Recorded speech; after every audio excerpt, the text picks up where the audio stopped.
Alright, this is just for a little comic relief, verse 5.5. If you don't turn from your sins, I will come to you and take your lampstand from its place. Now this one could be good for your Christian discussion group. I remember when I was a kid, my Sunday school teacher said, "So, what do you want to study next?" And I said, "Revelations." And of course we did, but that was a long time ago. And I remember another day we were listening to Revolution number 9 by the Beatles backwards and reading Revelation chapter 9. And the only thing I think we could understand was something about many armed men. But of course that was extrapolations. And everything's about war, so everything's about many armed men. I mean, we've never had a time when it's no more. Okay, anyway, right to the point. To those who win the victory, I will give the right to eat the fruit of the tree of life that grows in the garden of God. Okay, the victory of survival. Victory of survival, okay. The victory of evolution, perhaps. The tree of life. Once we get to a point where we know what we are and can see what we are, we probably won't even care if we die, because we know that eventually we're back to seeing what we already was, or whatever. I mean, maybe it doesn't matter, because I think part of our biggest problem is this ego thing. I can't imagine the ego surviving death. It just doesn't seem like a very useful thing. But other things might survive, and I think there's a lot more magic in our language than we think. That's what I think. What do you think? Alright, to support this tesa, we'll go down to 8.5. This is the message from the one who is the first and the last, who died and lived again. Now, maybe I'm pushing it to make that sound like evolution, but I don't think so. I think the whole idea was they were trying to figure out what is the basic force to life and what is going on with life. And I think they were actually starting to get a few points going down, but they had to keep them hidden from the authorities, because the authorities didn't want to know shit like that the sun was the center of the solar system. Heck, they tortured Galileo. They tortured Galileo so that he would say, okay, if you want the sun to go around the earth, then it does.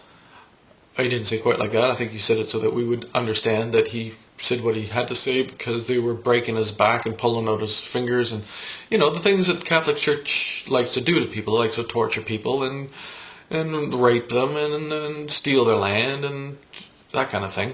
It is the biggest mafia on the planet. Did you know that? Well, I get on to Satan a bit. Alright, in the next bit here,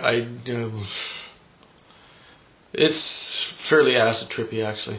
This is verse 12.5. This is the message from the one who has the sharp two-edged sword. I know where you live, there where Satan has his throne. Well, it sounds like Rome. I mean, it can mean whatever you want, and I don't want to push it, but I think there's always quite a few hints about which leadership is the right leadership, and a lot of times the leadership that comes after the leadership that was before them, of course, is much better than the leadership before it, and that's part of a problem. And I think what we've got to do is start to decentralize our leadership a little bit and have a little bit more participation in our small communities from each other, and try to keep our attention more at home and less in the world terror stories with turn off your television, because it is killing you, the world. And if you don't turn off your television, we'll go right on down to verse 16. Now turn from your sins. If you don't, I will come to you soon and fight against those people with the sword that comes out of my mouth. And this one I'm going to leave open to somebody else to interpret it. That's 17.5. To those who win the victory, I will give some of the hidden manna. Hidden manna could have been mushrooms, magic mushrooms with psilocybin. Oh, never thought of that. I will also give each of them a white stone on which is written a new name that no one knows except the one who receives it. That could also be mushrooms. All right. No, up until this very minute, the whole idea of the concept of that verse being about mushrooms never came to mind, but I think now that I see it, and it's not somebody else has noticed this, so it's we color cows holy in most of the world, and it comes from India, and there they call the cows holy, not because the cows are holy, but because psilocybin mushrooms grows in cow shit. And I think psilocybin has been very important to exercising our brain, just like marijuana has been important for exercising our brain, and marijuana actually might be the tree of knowledge. And this here is definitely some kind of talk about mushrooms.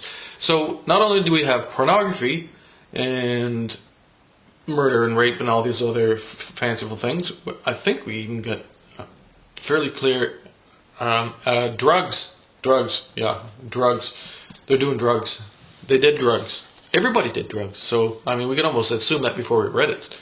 But I think that's for sure now. I mean, we've got it. We've got proof. They were on drugs. Remember, this isn't Jesus that's writing this. This Revelation stuff is coming out of an acid trip or a psilocybin trip, obviously. I can't say it's obvious because you get no real proof except for that they tell you. I will also kill her followers. He's talking about Jezebel. I'm not sure who the woman Jezebel is. Some kind of a whore. Maybe it's the church. Jezebel, the whore. Maybe it's the church, the whore of war. Okay, and so I will also kill her followers, and then all the churches will know that I am the one who knows everyone's thoughts and wishes. Almost sounds like 1984 nonsense. Anyway, we're going to skip on down to some next new one. This one's fading out fast, but we got to hang on till about the 8th chapter, I think. Or they get the seals and the goats and the rabbits popping out of the hats. It gets really good. So just hang on. It's always the way with these books. You have to get by the first 3 or 4 chapters of dribble so you can get to the stuff that really matters. I don't want to say the juicy parts all the time because you're always going to think about sex, but that's alright. Go for it. Okay, now we're down to 24 and a half. You have not learned what the others call the deep secret of Satan. Oh boy.